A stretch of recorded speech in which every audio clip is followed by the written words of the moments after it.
estudio del libro de Apocalipsis y estamos entrando al mensaje número 8 en este domingo, Día del Señor. Nosotros hemos visto una introducción general, vimos el capítulo 1, ahí vimos la revelación a las 7 iglesias y la visión de Juan sobre Jesucristo que tuvo. Luego comenzamos a mirar capítulos 2 y 3, carta a las 7 iglesias. Ya hemos visto las primeras 4, capítulo 2, y hoy comenzamos a mirar el capítulo número 3, iglesia número 5, que sería a la iglesia en Sardis. Carta a la iglesia de Éfeso, carta a la iglesia de Esmirna, carta a la iglesia de Pérgamo, carta a la iglesia de Tiatira y carta a la iglesia de Sardis, capítulo 3, versículo 1 hasta el 6. Ahora, lo interesante de todo esto, hermanos, es que podemos ir aprendiendo tanto las cosas negativas como las cosas positivas que tiene cada iglesia. Y en la interpretación que nosotros, hermanos, estamos mirando de Apocalipsis, hemos dicho nosotros que el Apocalipsis, hermano, fue escrito, aunque si bien es cierto que fue escrito para estas iglesias, también estas iglesias son la representación de todas las iglesias en todos los tiempos.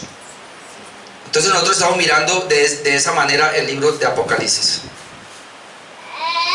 Vamos a mirar hoy el mensaje o la carta a la iglesia en Sardis. Y como lo decía, mientras oraba esta mañana aquí o cuando estábamos compartiendo el primer tema, prácticamente yo estaba convencido que era la Odisea, que es la última, la de los últimos tiempos, dejándome permear tal vez por la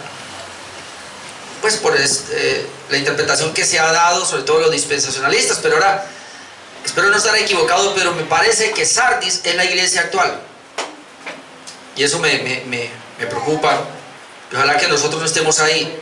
Voy a leer los primeros versículos, hermano, y seguir el esquema que traemos de 5 puntos. Dice: escribe al ángel de la iglesia en Sardis, el que tiene los 7 espíritus de Dios y las 7 estrellas, dice esto: yo conozco tus obras, que tienes nombre de que vives y estás muerto. Sé vigilante y afirma las otras cosas que están para morir, porque no he hallado tus obras perfectas delante de Dios. Acuérdate pues de lo que has recibido y oído, y guárdalo y arrepiéntete, pues si no velas, vendré sobre ti como ladrón, y no sabrás a qué hora vendré sobre ti.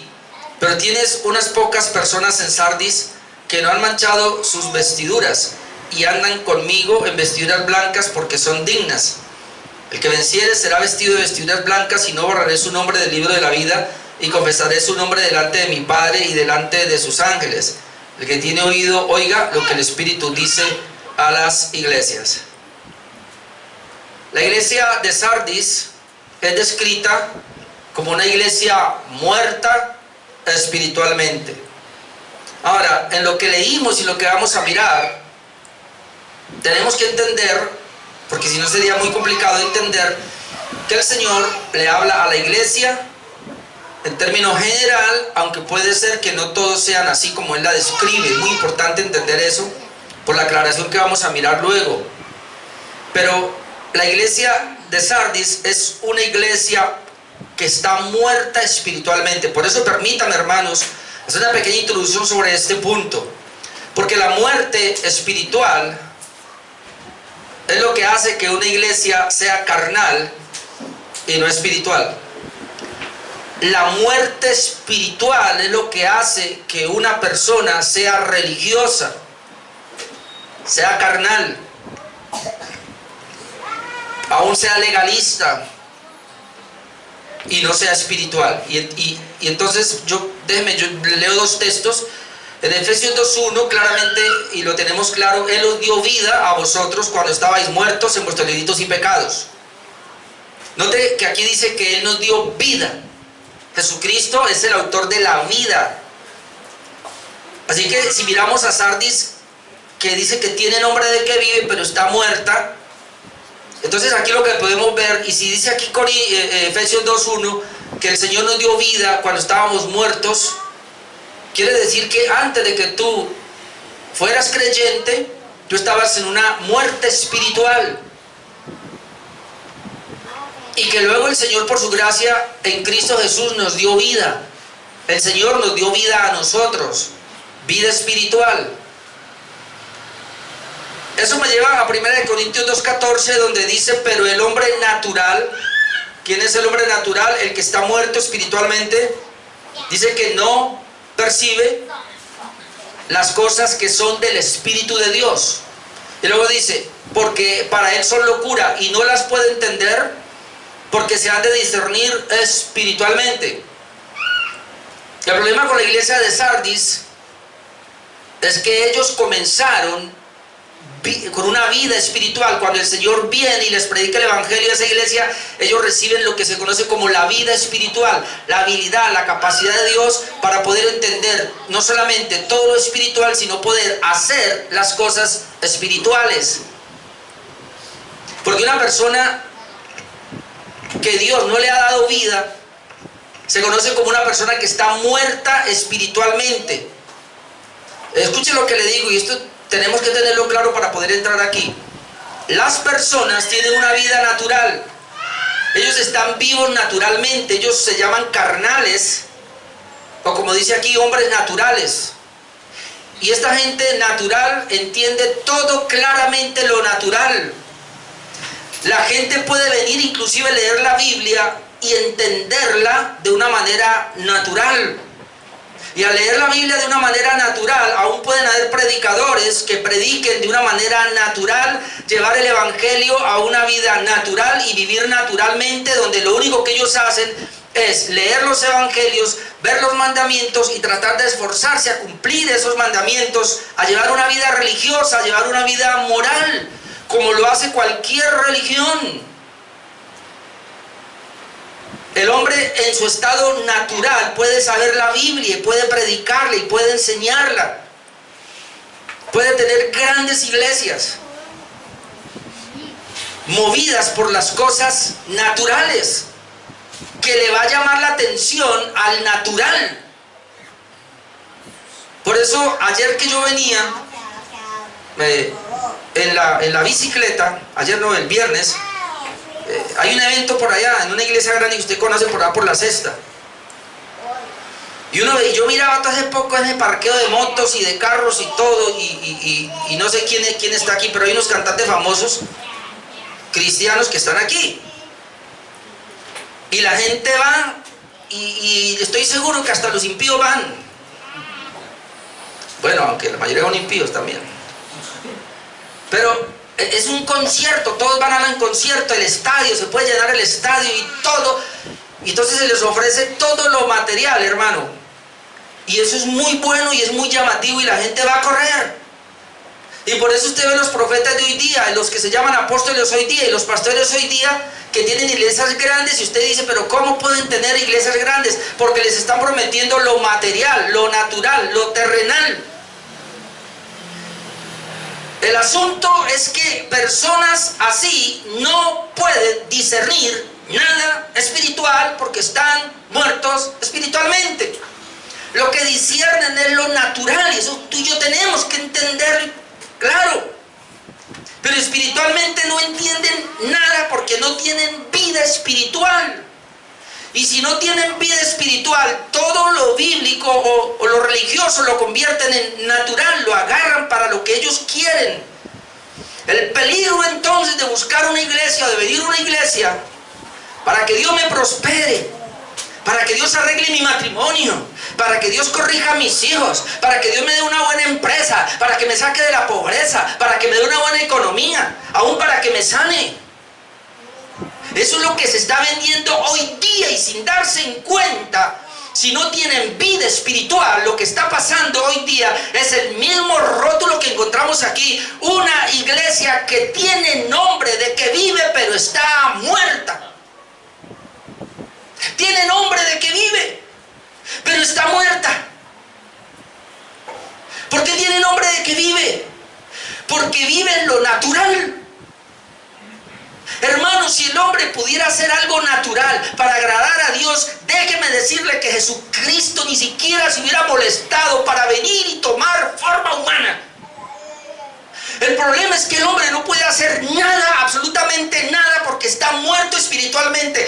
La muerte espiritual es que lo que él hace todo es natural. Para que una persona pueda hacer algo que sea espiritual, debe nacer de nuevo, debe ser regenerada, debe tener la vida de Dios en esa persona.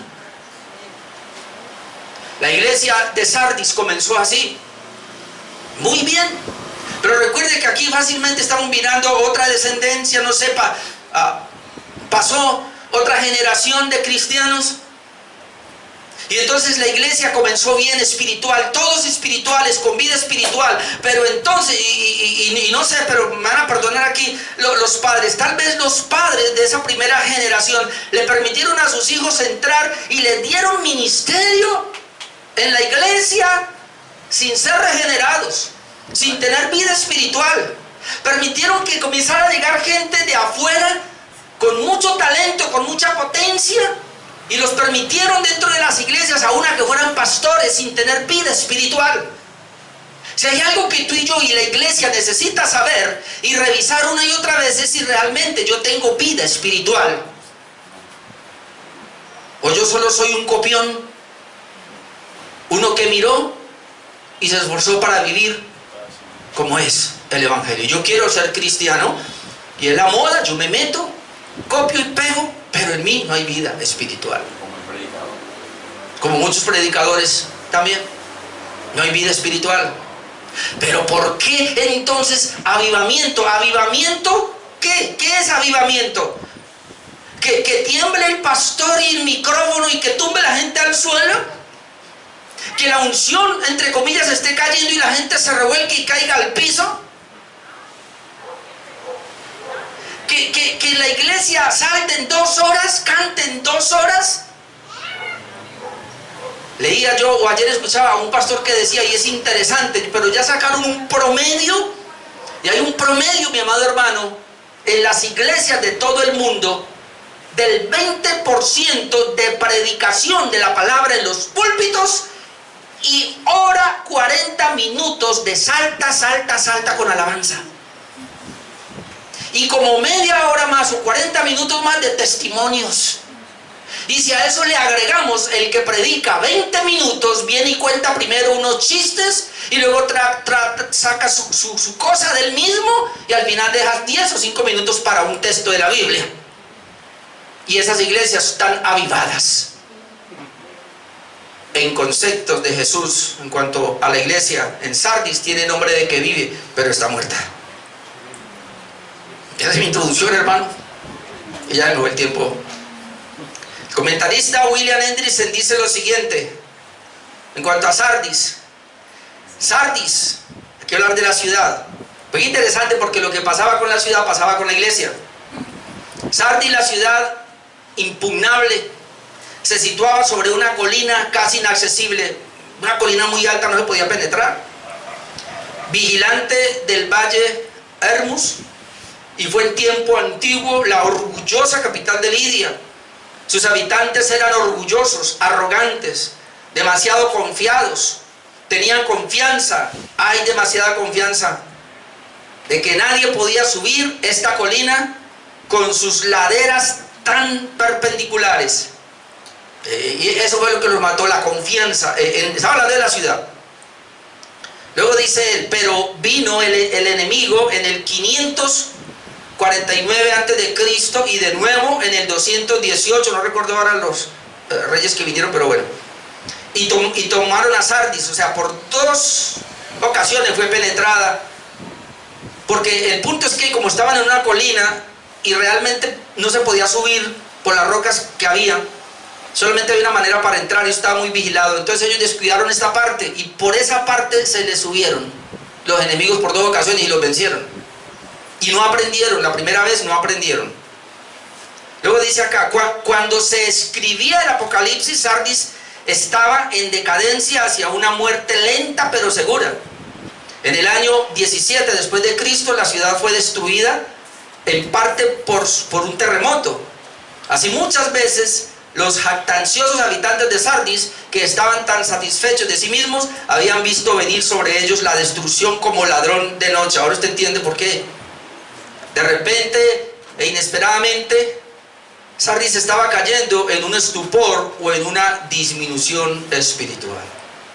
Ahora traje esto, hermanos, porque ese es el diagnóstico de lo que pasa con la ciudad y estaba pasando con la iglesia. Así como la ciudad estaba tan confiada en sí misma y no vio cuando el enemigo penetró por 2 ocasiones de noche y la destruyó, esa ciudad, hermanos, está tipificando de alguna manera también el estado espiritual de la iglesia.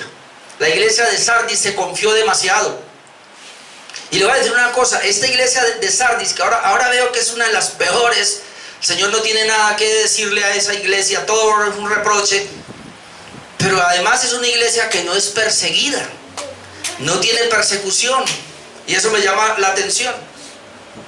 Así que Sardis era una ciudad muy tranquila, gozaba de paz, como dijo William Hendrickson, pero la paz del cementerio. Vamos a mirar, hermanos, 5 cosas en este esquema en esta mañana. Una descripción de Jesús, un reproche a su mal obrar, un llamado al arrepentimiento, una aclaración y una promesa. Vamos con el primero. Versículo 1, la primera parte, una descripción de Jesús. Escribe al ángel de la iglesia en Sardis. Ya dijimos que ángel es el pastor, el que tiene los 7 espíritus de Dios y las 7 estrellas, dice esto. Ahí encontramos brevemente en la descripción de Jesús 2 cosas. Los 7 espíritus de Dios, que se refiere a la plenitud del Espíritu Santo. El que tiene, es decir, Jesucristo tiene la plenitud del Espíritu Santo en su vida. Recuerde que Jesús y el Espíritu Santo, igual que el Padre, son una unidad y eso no se puede separar. Así que los 7 espíritus de Dios hablan de la plenitud del Espíritu Santo. Lo otro es que dice que, bueno, ya lo había dicho en Apocalipsis 1:4, ¿no? Donde dice que y de los 7 espíritus que están delante del trono de Dios. Pero también dice que las 7 estrellas, sí, es interesante esta parte porque no solamente dice que tiene los 7 espíritus de Dios, sino que también tiene las 7 estrellas. Ya hemos visto que las tiene en su mano. El Apocalipsis 1:20 dice, las 7 estrellas son los ángeles de las 7 iglesias.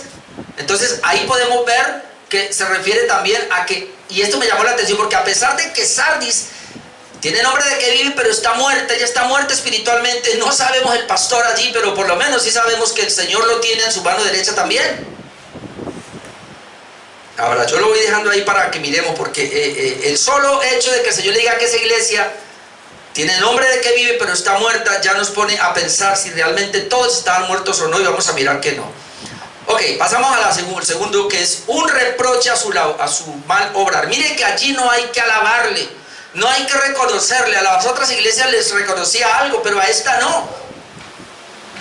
A esta iglesia no se le va a reconocer nada.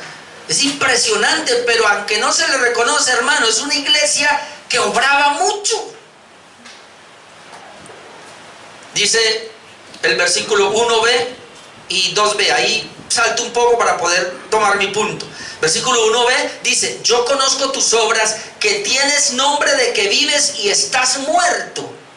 La iglesia tiene nombre de que vive y estás muerto. Ahora, eso deberíamos de aplicarlo a nivel individual. Otra vez, aunque el Señor le habla a la iglesia, pero luego lo vamos a ver que no todos estaban en esos términos. Habían unos que no. Es decir, pero la gran mayoría estaban en esos términos. Aunque le habla a la iglesia, hermanos, y en términos generales el Señor la ve como una iglesia que tiene nombre de que vive. Le digo que es tener nombre de que vive, hermanos. Tener todo excelentemente, perfectamente, hermano, con aire acondicionado, donde hay mucho calor, con calefacción, donde hay mucho frío, tener los mejores cantantes, el mejor guitarrista, las mejores sillas, la mejor persona, tener el mejor predicador, tener todo ahí, lo tenían excelentemente todo, pero no tenían la vida de Cristo. Pero así hay iglesias. Es como permitir que aquí venga un motivador. Hermano, le voy a decir algo y por favor, el solo hecho de que alguien se codee con un motivador Ya es un pastor motivado, como otra vez, o no digo nombre mejor, pero el argentino que usted sabe, no le importa, anda con uno y con otro y recibe aquí, recibe allá y se codean entre todos, hermanos. Eso se llama ¿qué? El ecumenismo. Ahí se sabe que no hay vida. Versículo 2, la última parte: porque no he hallado tus obras perfectas delante de Dios. Yo me voy a pensar, no he hallado tus obras perfectas delante de Dios. Entonces yo me miro, Señor, pero y mis obras y las obras de cada uno de nosotros, obvio que no son halladas perfectas. Vamos a ver más adelante, mi hermano, que lo único que va a hacer que nuestras obras sean halladas perfectas delante de Dios ni siquiera son las mías. Escuche lo que le voy a decir, aunque me voy a adelantar acá. ¿Sabe por qué? Dice, tienes nombre de que vives y estás muerta. No he hallado tus obras perfectas, pero ellos hacían muchas obras, pero no fueron halladas perfectas delante de Dios. ¿Sabe por qué? Porque ellos presentaban sus obras a Dios. Y Dios no recibe ninguna obra mía, ninguna obra humana. ¿Sabe qué recibe el Señor? El manto de justicia, el vestido blanco, la vestidura blanca que vamos a ver más adelante, que Él me la pone a mí, y cuando me cubre a mí, son sus justicias, son sus obras. Entonces yo vengo delante del Señor y Él va a ver no mis obras, no mis justicias, sino las justicias de Jesús. Así que si ellos no tenían obras buenas delante del Señor, era porque no tenían el manto de justicia de Jesús. Y esto habla de una muerte espiritual. No importa lo que se haga naturalmente, el Señor no lo recibe. Hermano, otra vez, usted puede ser el mejor cantante, el mejor predicador, el mejor diezmador, el mejor que venga a los cultos puntual. Usted puede ser excelente en todo, pero si no tiene a Cristo, serán tus justicias, serán tus obras, y Dios las va a ver como trapos de inmundicia. Sardis se conocía por ser una ciudad muy rica. Ella estaba bañada en oro. Se dice que por ahí pasaba un río de oro, y era interesante porque por eso ve que se hizo tan rica, porque ellos salían y prácticamente el río era oro. Ellos se enriquecieron muchísimo. De allí surgió la leyenda del tal rey Midas, que todo lo que tocaba lo convertía en oro. En este sentido, entonces era una iglesia para la sociedad, atendiendo a los deberes normales de todas las personas por todo lo que tenía, aparentando vida pero sin tener vida espiritual. Una iglesia que tenía mucha riqueza, podía tener lo mejor. En esa iglesia era la iglesia más excelente, como le dije, podía tener lo mejor de lo mejor. Pensemos aquí, hermano, ¿qué quisiéramos nosotros? El mejor local, las mejores luces tal vez, las mejores sillas tal vez, al mejor predicador. Si no importa, saquémoslo de allá y traigámoslo acá, porque plata es lo que hay, oro es lo que hay. Entonces en esa iglesia, hermano, había lo mejor, por eso tiene nombre de que vive. ¿Quién no quiere ir a una iglesia así? ¿Quién no quiere ir a una iglesia donde hay aire acondicionado en medio del calor? ¿Quién no quiere ir a una iglesia, hermano, donde usted llegue y se siente en una silla reclinable y le traen un tintijo? ¿Quién no quiere ir a escuchar, hermano, al mejor orador que hay? Tiene nombre de que vive. Todos van para allá, todos quieren ir allá. Además, esta iglesia es una iglesia que se preocupa por los vecinos. Anda dándole mercado a todo el mundo, anda solucionando los problemas a todo el mundo. Parece, y no me voy a meter en política, pero pareciera esta gente que promete todo eso. No hay que quitarle al rico para darle al pobre, porque lo tenemos todo. Así que no hay problema, aquí le damos. Como es lo que quieren hoy día con estos gobiernos de izquierda, ¿no? No me meto en política, pero esa es la idea, hermanos. Tener un monopolio de poder, ellos llegar y manejar toda la economía para darle a todas las personas, es decir, para tener los esclavos. Más o menos es la idea. Si está el dinero, si están las riquezas, hermano, pues entonces atendemos todas las necesidades de la sociedad. Y la iglesia entró en eso. Es muy importante entender eso. El comentarista Simon Kimmester dice lo siguiente: esta iglesia, hermanos, no era en esos términos, a todos les agradaba, no era una ofensa para nadie. Era la iglesia amigable. Mire lo que dice Simon Kistemaker. Dice: el evangelio que los cristianos locales proclamaban y aplicaban era demasiado débil para que resultara ofensivo para los judíos. Asimismo, los templos paganos dedicados a Cibeles, a Zeus, Lidios, Heracles y Dionisio influían en la religión de las personas. Una vez más, la clase de evangelio que los habitantes de Sardis oían de los cristianos no significaba ninguna amenaza para las religiones paganas. Esto se conoce como el ecumenismo. Hermano, ¿por qué las demás iglesias padecían? Porque ellas traían la verdad y predicaban la verdad. ¿Por qué Sardis no fue perseguida? ¿Por qué Sardis no tuvo ningún altercado con las demás religiones? Porque usted allá y yo acá nos respetamos. Pero yo no voy a hablar de usted ni no. Aquí tratémosla suave. Hermanos, la palabra comenzó a bajar el estándar y la sociedad comenzó a penetrar. Y la misma situación de la ciudad pasó. Y entraron a ser muy confiados. Como esa ciudad por mucho tiempo estuvo confiada, ni vigilancia tenían. Y entonces los ladrones por la noche entraron, que es lo que vamos a ver más adelante. ¿Cómo se le llama a esto, hermanos? A esta confianza de esta iglesia que bajó la guardia. Y aquí yo no lo entiendo muy bien, pero lo que yo puedo pensar es lo siguiente, y como dije al comienzo, comenzaron bien, pero luego permitieron que gente sin ser regenerada ocupara los cargos al punto de que unos pocos quedaron siendo realmente regenerados y la gran mayoría no eran regenerados. Cantaban de un Dios que no conocían, adoraban a un Dios que no conocían, predicaban de un Dios que no conocían porque no tenían vida espiritual. Si uno no tiene vida espiritual no puede entender nada de Dios, así lea la Biblia. Esto tiene que irnos diciendo a algunas personas, y espero que aquí no haya ninguno, pero si aquí hay alguien que está viniendo una y otra vez y no entiende nada de lo que se está predicando aquí, o de pronto entiende algo allí, pero en su mente, en su carne, pero usted se va y sigue siendo el mismo y no pasa nada, esta persona no tiene vida espiritual. Quien tiene vida espiritual escucha la palabra y algo está haciendo la palabra en su vida, porque recuerde lo que Jesús dijo: las palabras que yo hablo son espíritu y son vida. Las palabras que el Señor habla, bueno, las palabras que os he hablado, sí, mejor voy a corregir, no es que Él habla ahora, las palabras que yo os he hablado, así está escrito, son espíritu y son vida. ¿Y dónde quedaron? En la palabra de Dios. Hebreos 1 dice: el Señor, habiendo hablado muchas veces en otro tiempo a los padres por los profetas de muchas maneras, ahora nos ha hablado, no nos va a hablar, nos ha hablado por el Hijo, y todo quedó consignado. Entonces ese evangelio ahora, al ser predicado, lleva poder, lleva vida para cambiar a las personas. Si las personas escuchan ese evangelio y no son cambiadas, es porque no hay vida espiritual. ¿Quiere seguir el evangelio, hermano? Cerciórese de que usted tiene vida espiritual, porque si usted no tiene vida espiritual y aún sigue viniendo a esta iglesia, usted va a tener un rótulo en su frente que solo Dios sabe, y le va a decir: usted tiene un rótulo que dice está vivo, pero usted está muerto. Ahora mire lo que dice, y yo sé que esto va a ser fuerte, pero esta iglesia era parecida a Mateo 23, 25.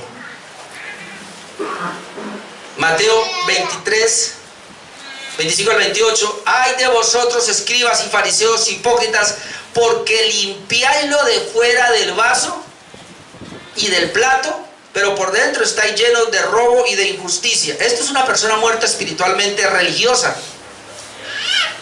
que solo quiere limpiarlo de afuera. ¿Y para qué se limpia lo de afuera? Para que los demás vean que está limpio. Fariseo ciego, limpia primero lo de dentro del vaso y del plato para que también lo de fuera sea limpio. 27. Ay de vosotros, escribas y fariseos hipócritas, porque sois semejantes a sepulcros blanqueados. ¿Quién no conoce un sepulcro blanqueado? Hermano, usted enterró un ser querido y mucha gente va allá y lo limpian y le traen flores, cuando quien está allá se está pudriendo hace rato, y por favor no va a levantar eso porque huele muy feo. ¿De qué no entendemos? ¿De qué sirve? Dígame, ¿de qué sirve? Que usted le limpia allá, ¿cómo se llama? La lápida. Le pone nombrecito y todas las cosas y le llevan flores. ¿Para qué? Está muerto. está en descomposición. Si usted entiende la vida espiritual, si él es un cristiano, hermano, él está gozando con el Señor. Y si murió en pecado, está en el infierno sufriendo. Y usted limpiándole ahí todo.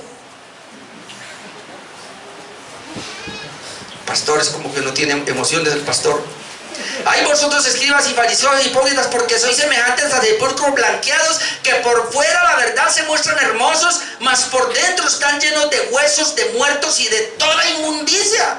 Así también vosotros por fuera a la verdad os mostráis justos a los hombres, pero por dentro estáis llenos de hipocresía e iniquidad. Esto se llama muerte espiritual. Tiene nombre de que vive, pero está muerto.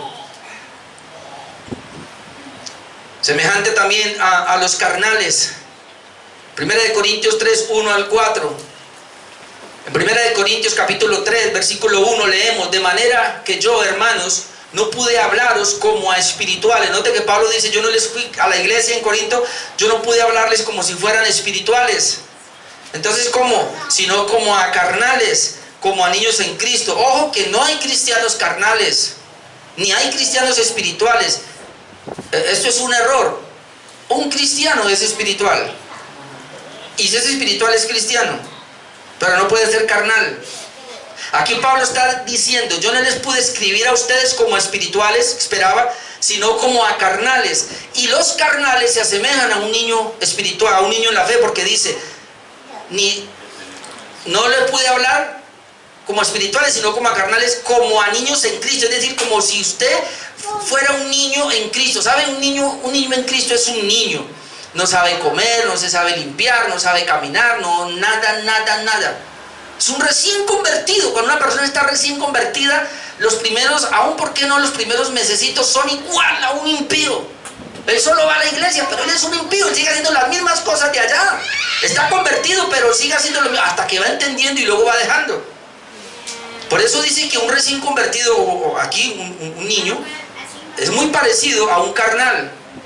Luego dice el verso 2: odia beber leche, claro, y no vianda, que es lo que necesita un niño, porque aún no sois capaces, no erais capaces ni sois capaces todavía. ¿Se da cuenta, hermanos? El problema de la niñez de una persona, o el problema de un impío que es semejante al carnal, no entiende nada las cosas espirituales. Por eso dice: ustedes no son capaces todavía, versículo 3, porque aún sois carnales. Vuelve a enfatizar: en vez de ser espirituales, ustedes son carnales. Pues, ¿y qué hace un carnal? ¿Y sabe qué es un carnal aquí? Un hombre natural. ¿Y qué hace un carnal o un hombre natural? Claramente aquí lo dice: pues habiendo entre vosotros celos, contiendas y disensiones. Se espera que una persona creyente ya no tenga celos, ya no tenga contiendas, ya no tenga disensiones. Luego dice que si hay eso entre ustedes, pregunta: ¿no sois carnales y andáis como hombres? ¿No sois carnales y andáis semejantes a los mundanos? Es decir, si una persona se congrega en esta iglesia, pero vive igual que un mundano, usted es un carnal. Es decir, usted no es espiritual. Y esa es la razón por la cual no pasa nada con su vida. Eso es lo que podemos ver aquí. Eso es lo que le estaba pasando a la iglesia en Sardis. No pasaba nada. Cultos avivados, pero ellos seguían muertos.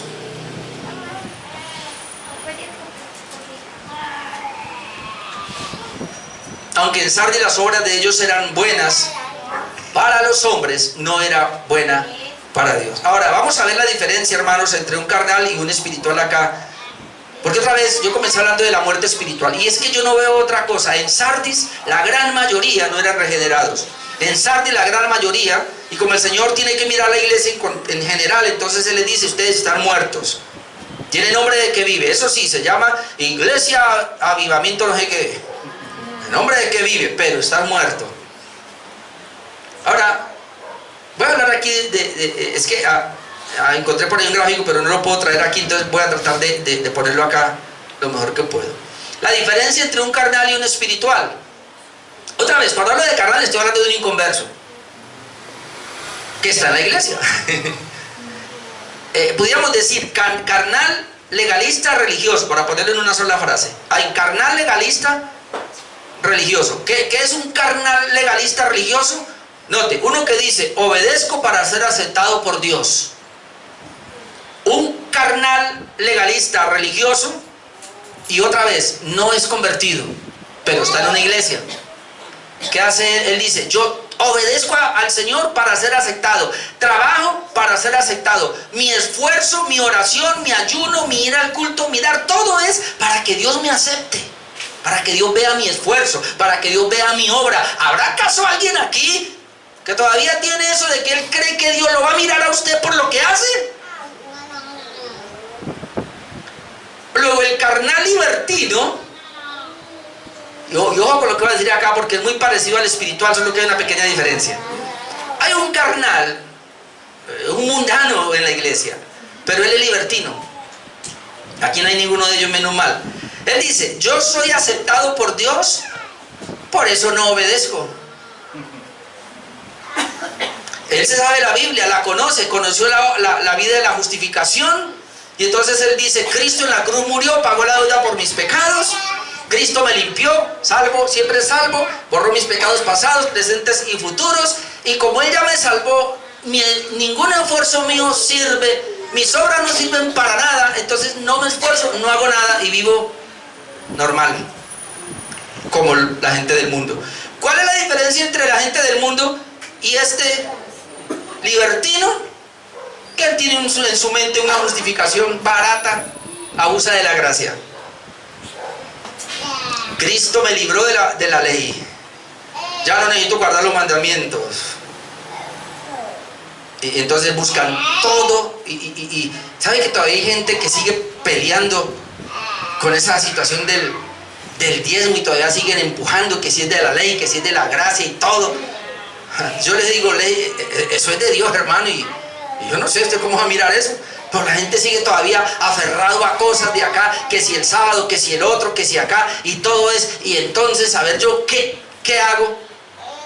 No, como no puedo hacer el religioso, legalista, a ver, yo qué hago para agradar a Dios, pero el religioso aquí, o el carnal libertino, dice, yo ya no necesito hacer eso porque Cristo lo hizo todo por mí y me libró de ese yugo. Ahora yo soy libre, puedo vivir como quiero. Entonces, ¿quién es el espiritual? El espiritual es, yo soy aceptado por Dios, por eso obedezco. ¿Ve la diferencia del libertino? El libertino dice, yo soy aceptado por Dios, por eso vivo como quiero. El espiritual, el verdadero, el que ha aceptado el evangelio dice, yo soy aceptado por Dios por la obra de Cristo, por esa razón yo le obedezco, por esa razón yo me consagro, por esa razón yo me santifico, por esa razón busco la vida del Señor. ¿Por qué voy al culto? Porque soy aceptado por Él. ¿Por qué ofrendo diezmo? Porque soy aceptado por Él. ¿Por qué me consagro? Porque soy aceptado por Él. Él me aceptó en Cristo, así que yo ahora me doy, soy su siervo ahora, yo me entrego. Pero la iglesia de Sardis no entendió eso, y por eso el Señor dice, estás muerta. Hermano, si Dios le da vida a una persona, Él va a ver esa vida.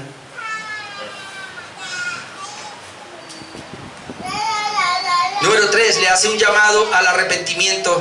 Versículos 2, la primera parte, y el 3, ahí me salto al versículo 3. Versículo 2, la primera parte, le dice, sé vigilante.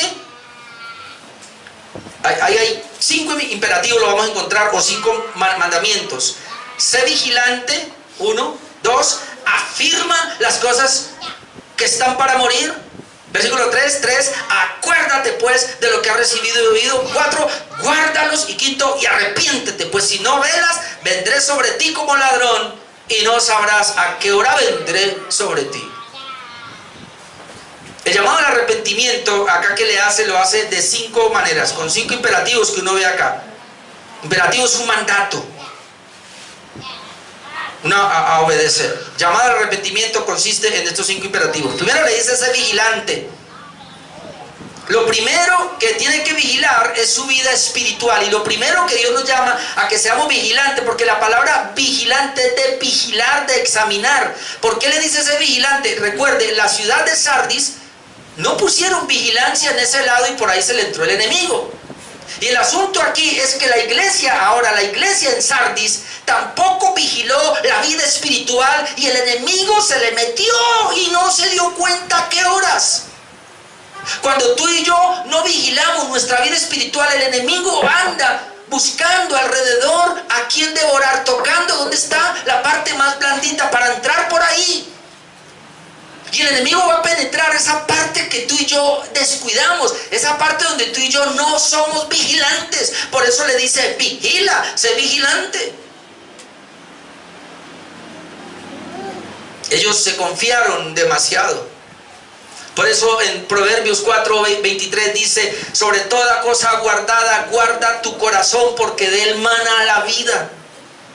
Si hay algo que tú y yo necesitamos cuidar más que nuestro cuerpo, de cómo vestimos, de cómo lucimos. Ay, ¿cuánto tiempo dedica arreglándose ese pelo, mujer? ¿Cuánto tiempo dedica usted maquillándose o qué sé yo, hombre, arreglándose, tratando de tu cuerpo hasta alza pesas? Yo no sé si hay alguien así, ejercicio y toda la cosa. Yo no estoy diciendo que eso sea malo, no, sino lo que estoy diciendo es, cuidamos lo mismo en el estado de nuestro corazón. Somos vigilantes en cómo está mi corazón en cuanto a las cosas que hago. Yo esta semana le decía al Señor, porque otra vez martillando en mí que todo debo hacerlo para la gloria del Señor. Yo le decía, Dios mío, yo esta semana voy a salir a hacer ciclismo. En un día me voy a demorar un poco más, Señor. ¿Cómo yo hago esto para tu gloria? Y me martillé la cabeza. ¿Cómo yo voy a pedalear y voy a hacer ejercicio y voy a subir una montaña para tu gloria? Y luego entendía, claro, si yo lo hago pensando en ti, cuidando mi corazón de no ofenderte, vigilando de no decir malas palabras, de no mirar donde no debo mirar, de que lo que yo haga te tenga presente a ti en todo, Señor, sobre todo guardándome de no violentar tu palabra, es decir, de no fallarte, de no pecar, porque hermano, cuando tú y yo nos guardamos de no pecar, estamos dándole al Señor la gloria. No importa lo que tú estás haciendo, hermano, tan mínimo como comer. Si alguna cosa hacéis, dice el Señor, bebéis o coméis, hacedlo todo para la gloria de Dios. Uno tendría que mirar si lo que yo hago, eso le da la gloria al Señor. ¿Y cómo yo sé que lo que hago le da la gloria al Señor? Bueno, el miércoles lo veíamos aquí. Pues no aumentando a lo que el Señor dijo, hacer las cosas que están en contra de la palabra de Dios. Todo lo que no esté a favor de la palabra de Dios, pues no le va a dar gloria. Pero voy más rápido aquí, ok, le dice la primera, bueno, entonces sé vigilante. Lo segundo, afirma. Debía revisar lo que tenía y no permitir su muerte. Esto me hizo pensar, porque mire lo que dice, y afirma las otras cosas que están para morir.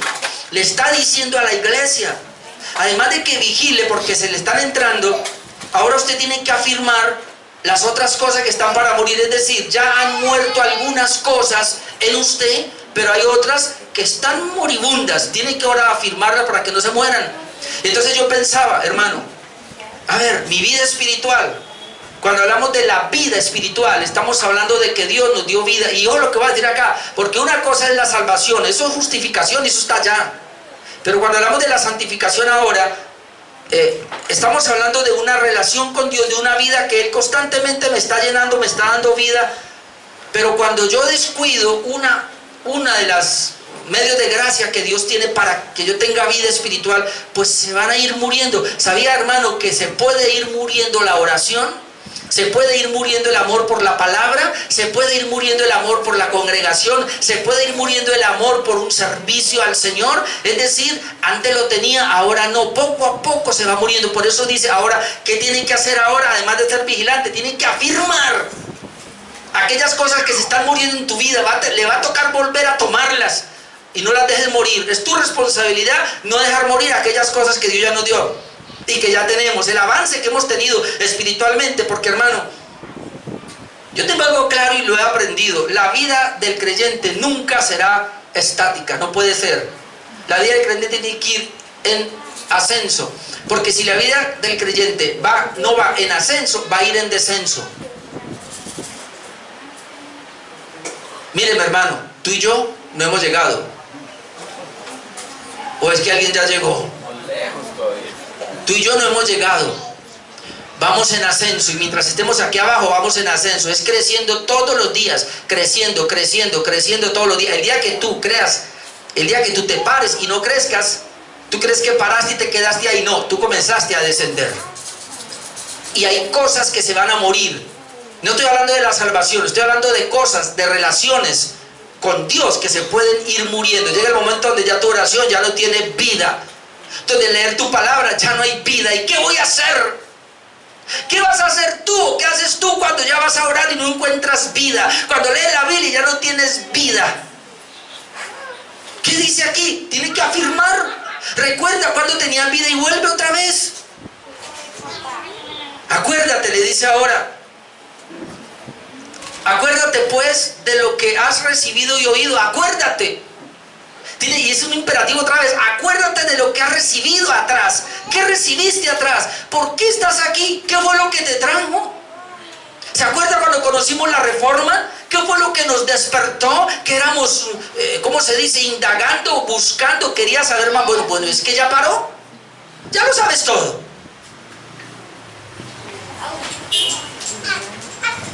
¿Qué más? Guárdalo. Eso es el versículo 3. No solamente acuérdate pues de lo que has recibido y oído, sino guárdalo.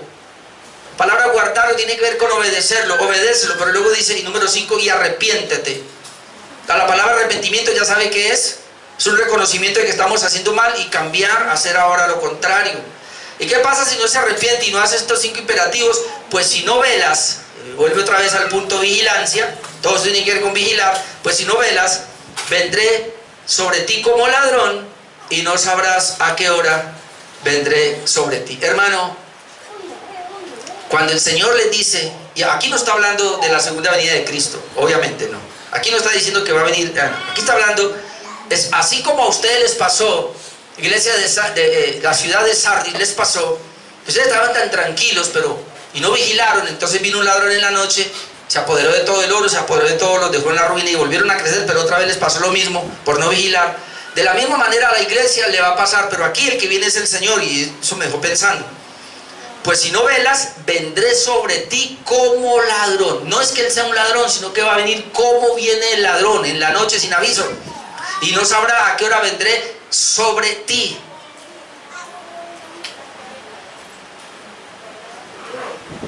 Yo creo, hermanos, que esto que él les dice los hizo pensar. Y además de que los hizo pensar, no solamente por lo que le pasaba a la ciudad, le había pasado, sino también por las mismas palabras de Jesús. Y déjeme ahora, yo sí le leo esta parte, que es muy parecido. Aunque otra vez ratifico, allí el Señor no les está diciendo de la venida de Cristo, pero para nosotros sí lo vamos a tomar como una aplicación. Mateo 24, 42, 44. Y es bueno que lo tomemos en cuenta, porque el Señor nos llama a vigilar allí. Velad, es la misma palabra para vigilar. Velad pues, porque no sabéis a qué hora ha de venir vuestro Señor. Pero sabed esto, que si el padre de familia supiese a qué hora el ladrón habría de venir, velaría y no dejaría minar su casa. Por tanto, también vosotros estad preparados, porque el Hijo del Hombre vendrá a la hora que no penséis. Y otro texto muy conocido era 1 Tesalonicenses 5, del 1 al 4. Pero acerca de los tiempos y de las ocasiones no tenéis necesidad, hermanos, de que yo os escriba, porque vosotros sabéis perfectamente que el día del Señor vendrá así como ladrón en la noche. Y cuando digan paz y seguridad, eso es lo que le pasaba a esta iglesia, entonces vendrán sobre ellos destrucción repentina, como los dolores a la mujer encinta, y no escaparán. Mas vosotros, hermanos, este es el punto, no estáis en tinieblas. Una persona que tiene vida no está en tinieblas para que aquel día os sorprenda como ladrón. Es decir, hermano, al creyente genuino, al que tiene vida, cuando el Señor venga como ladrón en la noche, no lo va a sorprender, porque Él lo está esperando. Pero aquel que no tiene vida, cuando el Señor venga, va a ser igualito como el ladrón. Lo va a coger inesperado y dice, y yo no estaba preparado. Y tenemos el ejemplo de las 5 insensatas. Ahí está el ejemplo, mayor ejemplo lo podemos tener. Así que hay que cuidar nuestra vida espiritual. Una aclaración, versículo 4. Y es interesante porque él dice, a pesar de todo eso, pero tienes unas pocas personas, unas pocas en Sardis, tienes unas pocas personas en Sardis. Note que no han manchado sus vestiduras, lo que quiere decir que las demás las habían manchado. Y dice, y andarán conmigo en vestiduras blancas, porque son dignas. Unas pocas personas. Es decir, en Sardis había permeado la iglesia, el mundo la había permeado, pero habían unos La culpabilidad de ellos es que se quedaron callados, pero ellos no se dejaron influenciar. Ellos siguieron con los vestidos blancos. Pasa aquí, pasa allá. A nosotros no. Seguimos ahí. ¿Tiene nombre de que vives, pero estás muerta? Sí, la iglesia en general, pero nosotros no. Habían unos que estaban con vida espiritual. ¿Esto qué me enseña, hermanos? Lo primero es que no todos entonces estaban muertos espiritualmente, unos pocos tenían vida, y me hace pensar en esas iglesias que tienen nombre de que vive, pero están muertas espiritualmente, de que allí no todos están muertos espiritualmente, de que aún en esas iglesias, aún si es una sinagoga de Satanás, aún si el mismo diablo reina allí, ahí pueden haber unos cuantos hermanos que son del Señor. Amén.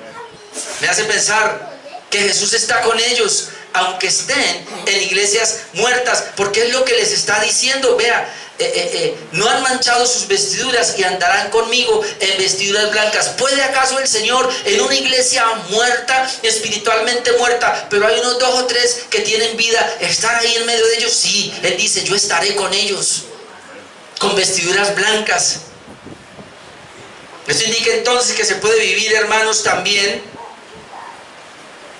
sin ser afectados por el entorno. Y me llamó la atención esto, pensar así. ¿Sabe por qué? Porque cuando yo miraba eso, yo decía, ¿cómo es posible que esta iglesia fue permeada prácticamente, que el Señor era el rótulo precisamente de iglesia muerta, pero hay gente que no ha muerto? Entonces, esto quiere decir, y por favor, hermano, agárrense aquí, esto quiere decir entonces que así como hay personas en medio de una iglesia que puede ser sinagoga de Satanás, pero hay gente allí que ama al Señor y que no se deja permear, esto entonces quiere decir, hermanos, que tú y yo, teniendo la vida del Señor, siendo creyentes verdaderos, caminando en pos del Señor, no importa el lugar donde eventualmente podamos estar, allí el respeto al Señor y su gloria será manifiesta. Es decir, hay mucha gente que dice, no, yo caí en pecado por el ambiente. Es que si hubiera donde estuve yo. No, es que yo trabajo con impíos. Oh, si yo no trabajara con impíos, mi vida fuese diferente. Ay, Señor, si a mí no me invitara. Es que usted no sabe la gente con la cual yo estoy. No tengo tiempo para Dios porque me ocupo demasiado, porque no sé qué. Y saca todo eso. No tengo tiempo para la iglesia porque es que esto, y saca todo eso. No, si usted es un hijo de Dios, no importa el lugar, usted va a guardarse para el Señor, porque usted es hijo del Rey, tiene el carácter de Él, vive para Él y no para el entorno. Amén. Quien se deje influenciar por el entorno, pudiéramos decir que no tiene vida espiritual y que le gusta ser como el entorno. Y porque hay mucha gente que se excusa y está diciendo, yo no soy más santo porque no puedo, porque aquí todos son impíos. Bueno, en Sardis acaso todos no eran impíos. ¿Y por qué el Señor dice, pero tengo unos cuantos allí? Ah, hermano, por eso yo vuelvo y digo, no importa si es arminiana la iglesia, no importa aún si es católica, si allí hay gente del Señor, Él está con ellos y los va a guardar, hermano. Van a salir de allí y yo oro para que sea así. Y si no salen, y si es la única iglesia allá en Sardis, ¿saben que era la única iglesia en Sardis? No había otra. No va a levantar su propia iglesia, no, va a estar ahí. Y el Señor está con ellos y los guarda. Y las vestiduras blancas entonces son las vestiduras de salvación, hermano. Yo le voy a tomar 10 minuticos. Isaías 61:10 dice, en gran manera me gozaré en Jehová, mi alma se alegrará en mi Dios, porque me vistió con vestiduras de salvación. Y ahí comienza a hablar ya, me vistió con vestidura de salvación, me rodeó de manto de justicia. Hermano, el Señor cumplió la ley tan perfectamente que eso se convirtió en vestiduras de salvación o un manto de justicia, como dice la Biblia, lino fino. Y entonces cuando uno viene a Apocalipsis 7:9 y luego saltamos al 13:14, Apocalipsis 7:9 dice, después de esto miré y aquí una gran multitud, la cual nadie podía contar, de todas naciones, tribus, lenguas y pueblos, que estaban delante del trono y en la presencia del Cordero, vestidos de ropas blancas y con palmas en las manos. Versículo 13. Entonces uno de los ancianos habló diciéndome: estos que están vestidos de ropas blancas, ¿quiénes son y de dónde han venido? Yo le dije: Señor, tú lo sabes. Él me dijo: estos son los que han salido de la gran tribulación y han lavado sus ropas y las han emblanquecido en la sangre del Cordero. ¿Cómo es que puede uno lavar sus ropas con la sangre del Cordero? ¿Cómo es que puede ser mis vestidos emblanquecidos? Porque déjeme decirle, tus vestidos, tus ropas y mis ropas jamás podrán ser blanqueadas. No hay nada que pueda blanquear mi inmundo trapo de injusticia que yo soy. ¿Cómo es que yo he sido blanqueado? Porque Cristo, cuando muere en la cruz, con su sangre bendita paga la deuda de mis pecados. Eso se llama emblanquecer mi vida. Pero además, con su justicia perfecta, Él, ese manto de justicia, viene y me lo pone a mí. Él dice que nos va a vestir con ese manto. Es decir, Padre, yo estoy inmundo, mi vestido es asqueroso, al Señor no le agrada, mis obras son malas, pero el Señor trae las obras de Jesús y por la fe me las pone a mí, que es el manto de justicia, y yo estoy resplandeciente, más blanco que la blanca lana. Mis vestidos brillan como el lino fino. El Señor, cuando me mira a mí, me ve tan blanco, tan puro. Pero no es lo mío, es lo de Él, que me lo puso a mí. Amén, gloria a Dios. Por eso dice: yo le voy a poner esas vestiduras blancas. Hermano, yo pensaba: y Señor, ¿y si tú me quitas ese manto? Yo quedo putrefacto. ¿Sabe? Ese es el problema del legalismo, que quiere agradar a Dios con sus obras putrefactas. Pero el problema ahora del antinomiano es que cree que tiene las vestiduras de Jesús para hacer lo que se le da la gana.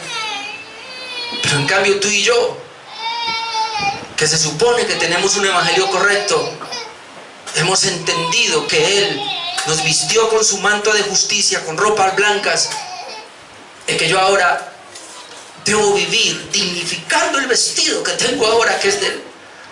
Si ese vestido habla de cómo Él guardó la ley perfectamente y lo tengo yo, por donde yo voy, debo darle dignidad a ese vestido, cumpliendo su ley, guardando sus mandatos, sujetándome al Padre como Él se sujetó. Por eso dice que han emblanquecido sus ropas. Y también indica entonces que cada vez que pequemos, hermano, nos podemos confesar, y dice que si confesamos nuestros pecados, Él es fiel y justo para limpiarnos, perdonando de toda maldad. Y termino con una promesa, versículos 5 al 6. Esta es la promesa: el que venciere, otra vez el que venciere, porque esto es para vencedores, será vestido de vestiduras blancas. Ya lo dije. Veo otra vez: será vestido de vestiduras blancas. ¿Sabe por qué, hermano? Cada vez que tú y yo pecamos, pareciera que de alguna manera se deja de ver mi vergüenza. Y como que necesito que el Señor me cubra con su vestidura. Tú y yo debemos de vivir, y ojalá nos ayude esto, pero es que me hace pensar, cuidándolo, porque como es un vestido, es un manto. Y como es un manto, el viento del mundo sopla y me lo quiere levantar y me quiere salir mi inmundicia, ¿o no? A muchos se les ha salido un poquito más, y qué vergüenza. Pero el Señor dice: yo te cubro si confesamos nuestros pecados. Si vencieres, serás vestido de vestiduras blancas, y no borraré su nombre del libro de la vida, y confesaré su nombre delante de mi Padre y delante de los ángeles. El que tiene oído, oiga lo que el Espíritu dice a las iglesias. Una aclaración acá: la promesa para el vencedor consiste en tres cosas. Primero, lo vestirá de ropas blancas. Como ya lo dije, son las justicias de Cristo y su perdón a los que hemos fallado por alguna razón. Dos, y esto es una afirmación: no borrará su nombre del libro de la vida. Nos habla de una salvación segura. Ya lo dije, es una afirmación, no es una posibilidad de ser borrado. Muchos pastores están diciendo: mire, ahí dice no borraré su nombre, es decir, lo va a borrar, hermano. Es imposible, ahí es una afirmación, ahí dice: el que venciere no, está afirmando, no borraré su nombre del libro de la vida. No voy a hablar aquí del libro de la vida, no voy a hablar de la posibilidad de borrar ese nombre tampoco. Eso lo vamos a ver más adelante cuando lleguemos a ver en sí el libro de la vida. Sin embargo, quiero decirle algo. Pasajes como estos que aparentemente dan a entender que la salvación se pierde, y hay otros por ahí, son muy pocos. Una vez yo haciendo un estudio encontré que alguien decía, hay 8 versículos que dan a entender que se pierde la salvación en la Biblia, y de ahí han hecho una doctrina. Pero cuando uno mira los otros pasajes que dicen que no se pierde, son 150 pasajes y más. Los teólogos llaman aquí, y si quiere saberlo, porque este es un pasaje difícil, obviamente, y digamos que sí, no borraré, da la idea de que lo puede borrar, aunque no es así, aunque es una afirmación. Yo estoy seguro porque me baso en una soteriología completa. Por eso yo le he dicho una y otra vez, tenemos que estudiar la soteriología, es la doctrina de la salvación, para saber desde el Antiguo Testamento, el Nuevo Testamento, qué es la doctrina de la salvación.